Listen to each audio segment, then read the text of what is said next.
Today, you're connected more than ever. Your friends, your family, your life.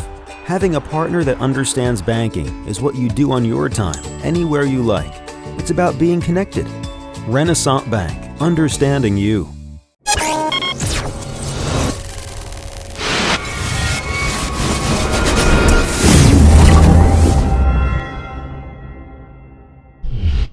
Sponsored by Renaissance Bank.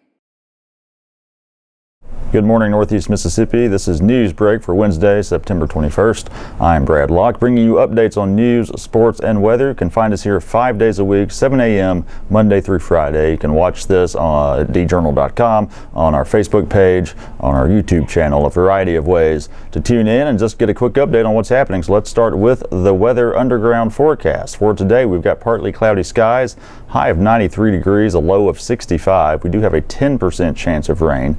The 3-day outlook: Thursday, clear skies, high of 94, low of 69, 10% chance of rain. Partly cloudy on Friday with a high of 94 again, a low of 69, 0% chance of rain. And on Saturday, clear skies, high of 93, low of 69, 0% chance of rain. Okay, let's take a look now at some of the top headlines from your Daily Journal and djournal.com. Nearly 2 years ago, Martha Mason watched her home burn down not long after a kitchen fire quickly spread throughout her house. On Tuesday, the Home Builders and Remodelers Association of Northeast Mississippi dedicated a new home to her in the same spot of her old one. Kenneth Estes, who's president of the Home Builders Association, grew up knowing Mason and her family. He said the group was looking for a project to take on and decided to focus on helping Mason.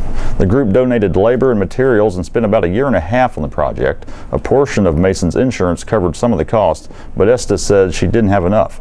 More than 30 companies and organizations helped out with either free labor, small remodels, or material donations. Mason moved into the new house in late May and said it is beginning to feel like home. Professionals, teachers, students, and the Create Foundation are kicking into high gear their preparations for this year's Imagine the Possibilities Career Expo. The Expo brings in professionals from companies and organizations across Northeast Mississippi to expose 8th grade students to career opportunities through hands-on activities. The event takes place October 4th through 6th at the Bank Course South Arena and is put on by the Create Foundation, and it's funded by the Toyota Wellspring Fund and a number of other local sponsors. Last year's Expo was attended by more than 3,000 students from Pontotoc, Union, and Lee counties. This year, the event's reach has been extended to bring in students from all 17 counties in Northeast Mississippi served by Create. Teachers have been busy helping students familiarize themselves with the career pathways that will be represented at the Expo.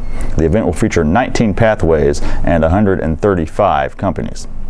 Nearly 24 citizens began a 10-week journey on Monday to learn about the Tupelo Police Department. TPD's Citizens Police Academy will meet on Mondays and Thursdays through November. TPD Sergeant Katarsha White said the classes will cover a wide variety of topics, including traffic stops, crime scenes, forensics, the law, and the judicial system. There also will be demonstrations and hands-on work through realistic scenarios. Participant Barbara Vilhauer said she signed up for the program to become more knowledgeable about what law enforcement officials do.